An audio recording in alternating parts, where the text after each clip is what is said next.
Caleb Rayner hadn't lived in Lone Pine Estates long, but it didn't take a seasoned soldier to see trouble when it crossed his lawn. He'd bought the house for its quiet charm, wide corner lot, a shaded porch, and a thick row of old-growth hedges that wrapped around the yard like green armor. They weren't just bushes. They were planted by his grandfather back when the land was still open prairie. Caleb had always admired them growing up. Now they were his to protect. The trouble came on a Wednesday morning just after sunrise. Caleb stepped out onto his porch with his usual coffee in hand, hoping to enjoy the cool air before the heat rolled in, but something caught his eye movement along the fence line. A woman stood at the far end of the hedge. She was holding a pair of long shears and what looked like a kitchen knife, and she was hacking, he called out. She didn't stop. He walked closer. She didn't even look up. "Excuse me," Caleb said. The woman finally turned around. Early 60s, perfectly styled bob, pressed blouse. She looked more like someone heading to a real estate showing than yard duty. "I'm just correcting the overgrowth," she said flatly. "This is encroaching on community space. I don't think you're allowed to do that," Caleb replied. "I'm Gloria. I'm on the board. You're new, so I'll give you a pass," she said, wiping hedge clippings from her blouse like she owned the place. Caleb's jaw tightened. "Still doesn't give you the right to be on my property," she gestured with her shears. "It's not your property if it crosses the line." Gloria left with a small pile of clippings and a smug little nod. Caleb stood there staring at the jagged wound in the hedge. She'd taken a 5-foot section down to the stalks. Just like that, he didn't know it yet. But that moment was the start of something much bigger. That afternoon, Caleb found a folded notice stuffed into his mailbox. He unfolded it slowly, already suspicious. Violation. The paper was official. It had Lone Pine HOA's seal on it and claimed that his hedge had invaded common area by more than 18 inches and required immediate correction. The fine was $600. He laughed. Then he didn't, because stapled behind it was a photo someone had taken it from the sidewalk. It showed the hedge before the slice, with a red arrow drawn in Sharpie pointing to the infringement. They'd documented it. They were ready by evening. Caleb had re-watched his doorbell footage. Sure enough, Gloria had walked onto his property, tools in hand, like it was nothing. He clipped the footage, threw it up on the neighborhood forum, and waited. Some comments trickled in. A few neighbors laughed. A couple said, "That's Gloria for you." One warned him, "Be careful. They'll come after your lawn next." Caleb didn't know the HOA played favorites. He didn't know that Gloria had been behind half the citations in the neighborhood that year, but he was learning fast. The next morning, he got a knock. A young guy in a collared shirt handed him another envelope. This time, it was red. Inside was a second notice, this one labeled enforcement warning. If he didn't remedy the violation in 72 hours, the HOA reserved the right to send in a contractor to make corrections. At Caleb's expense, he stared at the paper, then up at the hedge. It had been there for decades. Its roots ran deep just like his family's history in the area. Caleb folded the notice slowly and tucked it into his jacket. Then he walked inside, fired up his old desktop, and pulled up the original land survey from the county assessor's office. The measurements told a different story, one that was about to change everything. Caleb spent the next day walking every inch of his property line, tape measure in hand. He double-checked the coordinates from the county records, matching them against a faded iron stake hidden beneath his lawn. His hedge wasn't crossing into community space, it was well within his boundary. And yet, the HOA had already decided he was guilty. He printed the documentation, highlighted the survey markers, and brought it to the HOA office the following morning. The office wasn't much more than a repurposed pool house beside the clubhouse. But inside, it felt like entering enemy territory. At the front desk sat a man with slicked hair and a perfect polo shirt. His name tag read, Randall, President. Caleb placed the documents on the counter. "Your violation is wrong. My hedge is on my property. You've got bad information." Randall barely glanced at the papers. "Gloria has already inspected the site and submitted measurements. We've accepted her findings." Caleb raised an eyebrow. "Gloria, the same person who trespassed on my yard with a knife." Randall smiled without humor. "She's the HOA landscape liaison. It's in her purview. Is forging her own rules in her purview too?" Caleb asked. Randall leaned in, lowering his voice. "Look, this neighborhood has guidelines. If you want to fight them, be prepared for the consequences. We've dealt with residents like you before." Caleb stared him down for a long moment, then turned and walked out. By the time he got home, his story had picked up traction online. The doorbell footage of Gloria's early morning pruning session had now spread beyond the neighborhood forum. Someone on Facebook had shared it with the caption, "HOA gone wild." The comments were piling in. "Why is she holding a butcher knife? This is why I rent. Dude better plant a cactus wall." But not everyone found it funny. That evening, while Caleb was watering his front garden, a silver sedan rolled up. Gloria stepped out, wearing heels and a tan blazer like she was heading to court. She didn't greet him. "You posted that video?" she said coldly. "I did," Caleb replied. "That was private property surveillance. You're breaching privacy law. You were on my lawn with a weapon." She took a slow step forward. "You're new here. I suggest you keep your head down. We don't take well to troublemakers, and I don't take well to trespassers. She didn't respond, just got back in her car and drove off without another word. That night, Caleb received an email from the HOA, a formal warning about community disruption and unauthorized publication of board member likeness. He laughed out loud that HOA was officially retaliating. Over the next few days, small things started happening. His garbage bins were suddenly missed during pickup. A notice appeared on his door about unauthorized garden decor, referring to the American flag near his porch. One morning, his sprinkler timer was mysteriously reset, drowning the front flower beds. It was petty warfare and Caleb wasn't playing defense anymore. He called a contractor he knew from his military days, a guy named Sam who specialized in ironwork. Together, they reviewed the lot lines and mapped out a new boundary, a sleek, tall iron fence with decorative spikes and secure footings. The permit was clean, the design matched local codes, and once it went up, nobody, not even Gloria, could step foot on his lawn again. The work started that weekend. Neighbors slowed their walks to watch. Some waved supportively, others just shook their heads, knowing what was coming. Gloria, on the other hand, watched from across the street, arms folded tightly as the fence posts were sunk into the earth one by one. Caleb didn't say a word. He didn't need to. The steel spoke for him. By Monday morning, the entire east side was enclosed. Gloria's trimming zone was now on lockdown, with black iron stretching proudly from edge to edge. It wasn't just a barrier, it was a message. But the HOA wasn't done. Later that day, a certified letter arrived. The envelope was thick, stamped official. Inside was a new violation: unauthorized fence installation. According to the letter, Caleb's fence didn't match the neighborhood visual standard, a term not to find anywhere in the handbook. He knew this was coming. What he didn't expect was the final line. A vote has been scheduled to determine forced removal of unauthorized structures under HOA Rule 14B. Your attendance is strongly recommended. The war over the hedge had turned into something much bigger, and the board was preparing to make their next move. By sunrise, the fence was complete. Tall, clean iron bars gleamed in the Texas light, stretching across Caleb's yard like a line drawn in the sand. It stood just inside the official property line, precisely measured and legally installed. And to the untrained eye, it was just a fence. But to everyone in Lone Pine Estates, it was a declaration. Caleb Rayner wasn't going to be pushed around. By midday, Gloria was pacing her driveway across the street, phone pressed to her ear, eyes locked. On the metal wall she couldn't touch, her dog barked nonstop, her blinds never closed. It was like the fence lived rent-free in her mind. Later that afternoon, Caleb spotted a blue sedan roll up. A tall man in a blazer stepped out, clipboard, camera, and a measuring wheel in hand. He circled the fence, jotted notes, and took pictures. The next morning, the letter came. The HOA had fast-tracked a hearing. Caleb was being summoned to a formal review regarding an unsanctioned exterior structure. The meeting was scheduled in 2 days at the clubhouse. He was allowed to bring documentation, but no legal representation unless prior approval was granted. No one replied when he asked for that approval.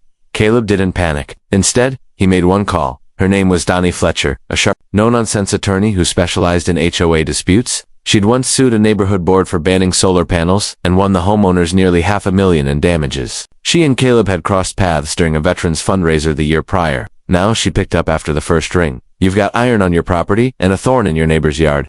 "I'm listening," she said. Caleb explained. Everything from the hedge slashing to the bogus violation letters. Donnie listened carefully, then asked the one question he hadn't thought of. "Do you have a copy of the HOA's bylaws? The full document?" He pulled out the homeowner welcome packet, scanned it, and sent her everything. By sunset, Donnie had already found a half-dozen irregularities. "This board's operating off a Frankenstein version of their own rules," she said, "and that vote they're planning, that's not just illegal, it's personal." The day of the hearing arrived. Caleb walked into the clubhouse wearing boots and a button-down, shoulders back, documents in hand. Gloria sat at the head of the conference table, flanked by Randall and 2 other board members. They didn't offer greetings. Randall cleared his throat. "We've reviewed your fence, and based on the aesthetics and elevation change, it disrupts the architectural harmony of the neighborhood." Caleb leaned forward. "Define architectural harmony." Randall blinked. "Is it in the handbook?" Caleb asked, flipping open the rule book. "No," Gloria cut in. "But the board reserves the right to enforce community standards, as deemed necessary." Caleb nodded. "So you can't cite a rule, but you're issuing fines anyway." Gloria's jaw tightened. "This isn't about rules. It's about keeping the neighborhood livable. For who?" The room fell silent. Caleb dropped the land survey on the table, followed by the permit paperwork, iron fence specs, and photos of similar fences down the street. Gloria didn't even glance at them. Randall leaned in. "We're voting now. The board will decide whether to authorize removal. If approved, contractors will enter the property in 7 days." Caleb smiled. "You might want to hold off on that. He reached into his folder and slid one last paper across the table. A cease and desist notice, signed by Donnie Fletcher. Randall's face went pale. "You're bringing in a lawyer?" Gloria said, voice rising. "I asked for permission. You ignored me, so now you'll hear from her in court." The room was quiet again, but this time the silence felt heavier. Caleb stood as he walked out. He caught the eyes of a few other residents lingering near the back, neighbors who'd been too afraid to speak out until now. They nodded slightly. He nodded back. Back home, Caleb lit his porch light and stood by the gate. The fence stood tall, unchanged for the first time in days. The hedge behind it felt safe. But Caleb knew this wasn't over, because Gloria never lost quietly, and the board was about to make its next move, not with letters, but with something even lower. By the time the board finished their vote, Caleb already knew how it would go. 4 members, 3 nods, 1 silent abstention. Officially, the HOA had ruled his fence was to be removed at his expense. Unofficially, it was war. He didn't wait around for the closing remarks. He walked out, straight into the cool night, and called Donnie. "There. Going forward with it," he said. Even with all the paperwork on their table, she didn't sound surprised. "It's never about facts with these people, it's control. But guess what? They just made a mistake."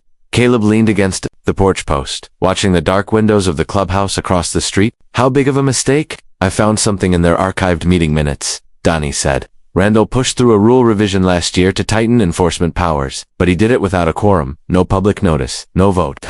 Change they're using against you. It's not even legal," Caleb smirked. "So the rule they're using to take down my fence doesn't actually exist, not in the way they think. And there's more." Donnie emailed over a string of internal communications she'd pulled using public records laws.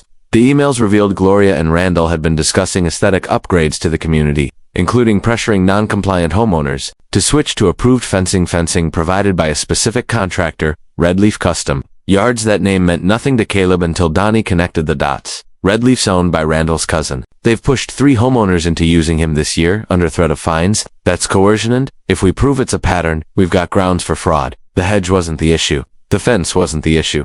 Caleb was a target, because he hadn't rolled over, and that made him dangerous. Later that week, the HOA delivered its final notice. It arrived in a crisp envelope, sealed and stamped. Inside, a contractor invoice and a 7-day deadline. If Caleb didn't remove the fence himself, Red Leaf Custom Yards would do it tanned. The cost would be added to his HOA account, the number at the bottom. Over $4,000. Caleb didn't bother replying. Instead, he set up 2 motion cameras along the inside of the fence line. If they were going to cross the line again, he'd catch it all. Then he made a call of his own. Sam, his ironwork buddy, stopped by with a few friends off-duty welders. Mostly together they reinforced the gate latches and mounted decorative caps on the posts, making removal just a little trickier. Not unlawful, not aggressive, just thorough. The neighborhood noticed. Over the next few days, Caleb received quiet knocks at his door. A couple from down the street asked to see the land survey. A single mother from 3 houses over whispered that Gloria had fined her for leaving her garage door open for more than 20 minutes. Another man confessed he'd been ticketed for having overly reflective window glass. Caleb kept notes. Donnie kept building the case. Meanwhile, Gloria escalated. She sent out a newsletter from the president's desk, warning residents about uncooperative members endangering neighborhood harmony. She never named Caleb, but everyone knew who she meant. The real twist came in the second paragraph.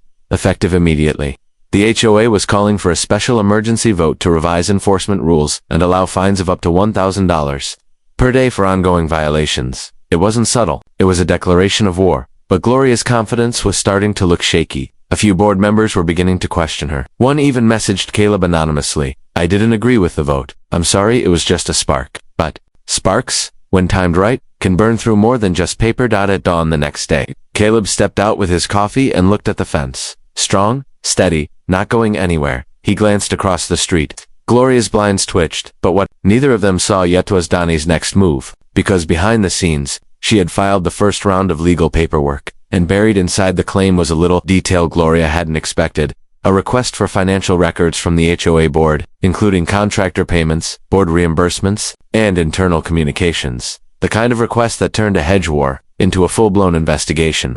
2 days after the special vote announcement, Donnie called with a voice that didn't match her usual lawyer calm. "You're going to want to sit down."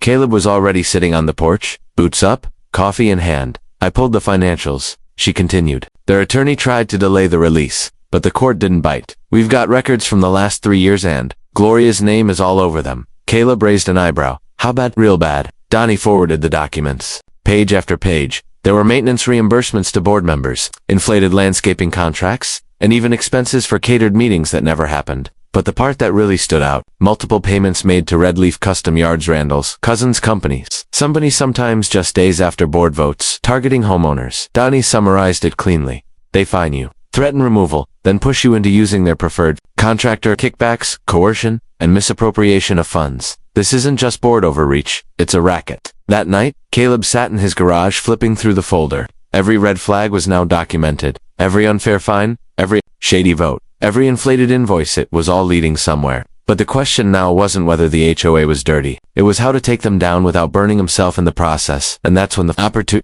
opportunity came knocking. Literally it was June, cast a retired nurse, lifelong Lone Pine resident, and someone Caleb had only seen from a distance. She clutched a casserole dish in both hands, looking nervous but determined. I made this for you, she said. Figured you might need something warm. Caleb was surprised, appreciated. I've been following what's happening. A few of us have, June added. We've been waiting a long time for someone to stand up to her. Caleb nodded. She's making it pretty hard to ignore. June stepped inside and lowered her voice. I was on the board for 10 years. I left when Gloria came in. She changed everything. Turned it from neighborly into whatever this is now. Caleb shared what Donnie had uncovered.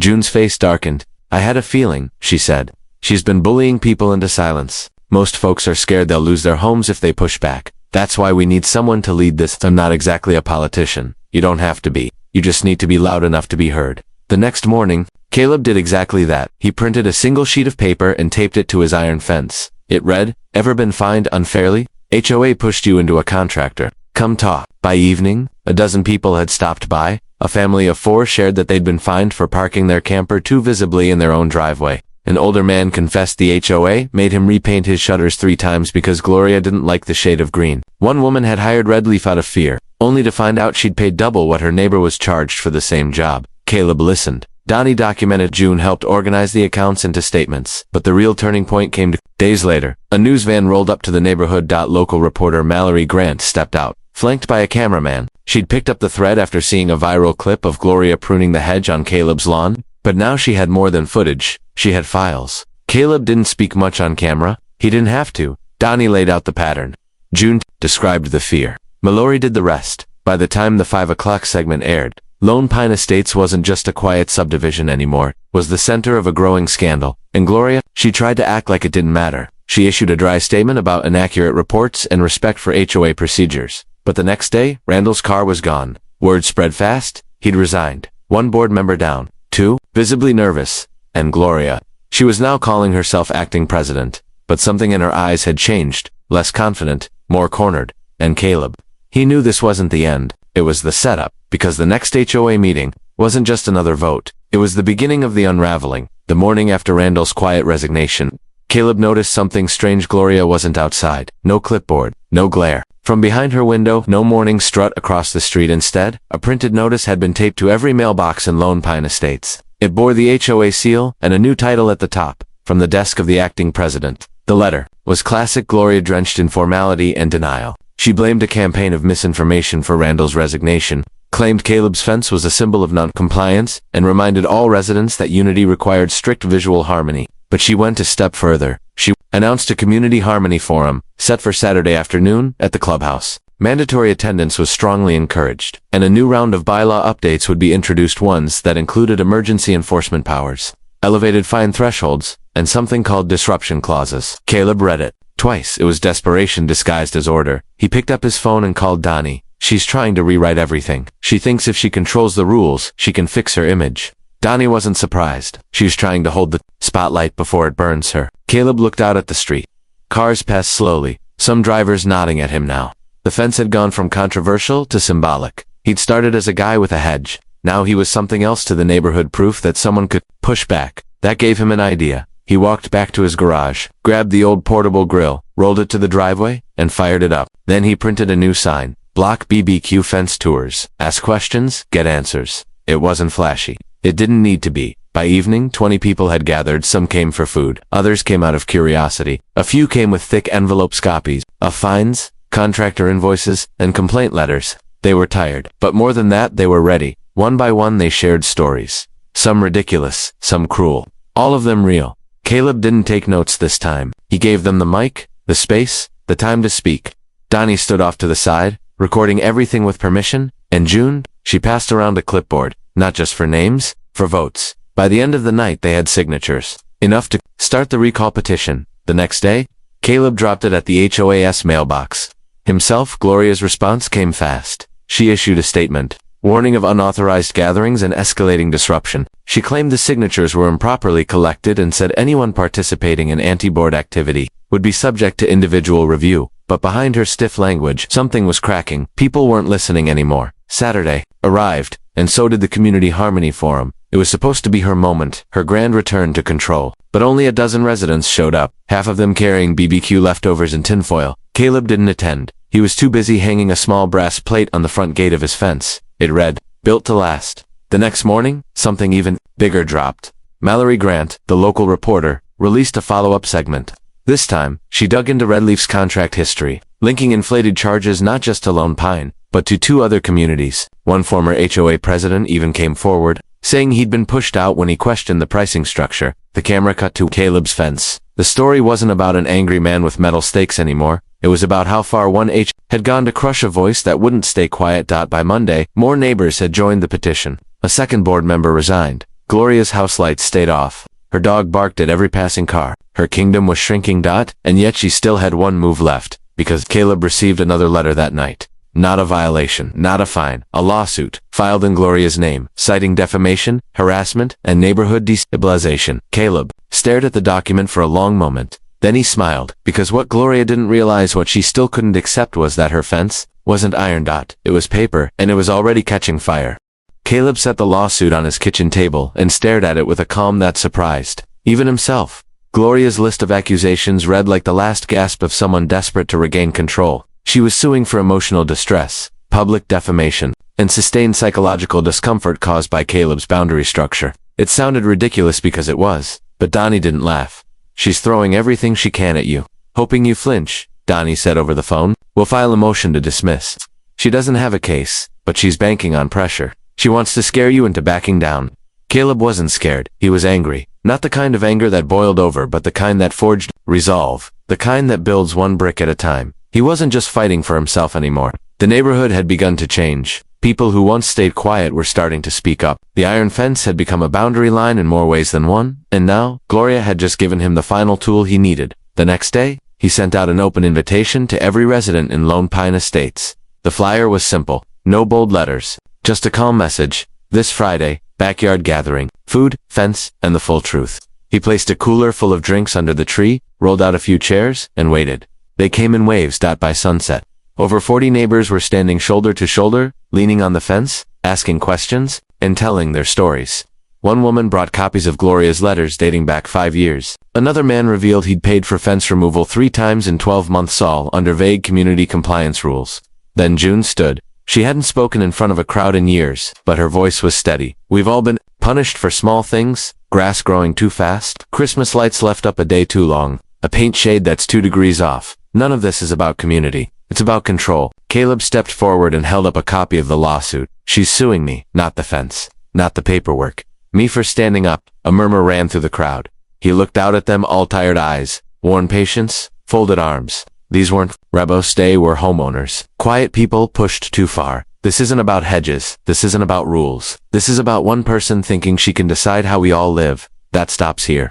Then he handed the mic to Donnie, who broke down everything: the fake invoices, the shady contractor deals, the illegal rule changes. She'd printed handouts. People gasped as they read. By the time the night ended, the petition to remove the remaining board had enough signatures to call a special community vote. It was over the quorum threshold by 20 names. That night, Gloria's house stayed dark. The next morning, Caleb found his sprinkler timer smashed and the American flag from his porch torn down. But it didn't matter, because before noon, the vote was filed. The board was officially unnoticed. Within hours, a few neighbors posted about it in the HOA online portal. Others joined in. A surprising voice entered the thread next to Elia Jang, the only remaining neutral board member. His comment was simple: "I support the vote, and I support transparency." Gloria responded in full panic mode. She emailed every resident declaring the vote illegitimate, calling Caleb a dangerous presence, and accusing June of orchestrating a coup.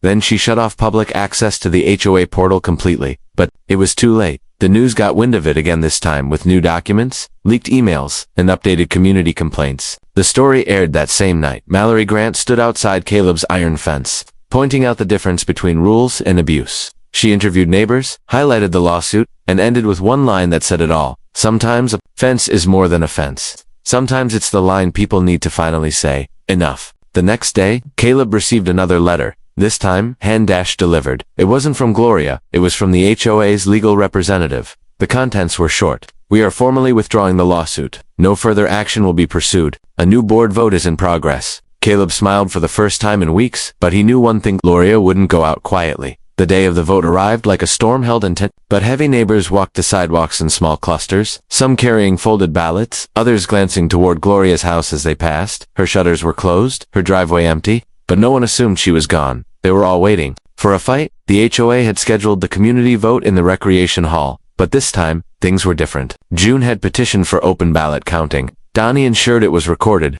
Elliot, the board's last standing neutral, agreed to oversee it himself. Caleb arrived just before noon. He didn't dress up, didn't speak first. He stood near the back with arms folded, watching the residents file in. Families, seniors, young couples, people who once ignored the board's memos, now showed up with steady eyes and tight-lipped nods. The vote was simple: remove the remaining board members, initiate new elections, reinstate resident oversight. And Gloria. She showed up exactly 15 minutes late. She walked in with a stiff smile and a folder thick with papers. Her voice was calm but tight, like a rubber band stretched too far. I'm here to remind everyone that this vote is a dangerous precedent. You are risking years of structural leadership. This movement, she said, gesturing vaguely toward Caleb's side of the room, is based on slander, misinformation, and personal vendettas. Nobody clapped.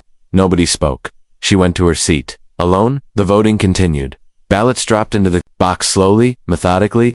Caleb's name never appeared on a single form, but the fence stood in every mind, proof of someone who hadn't folded under pressure. By the time the last name was checked off, the tension had shifted. This was no longer Gloria's court. Elliot opened the box and counted the slips, one by one.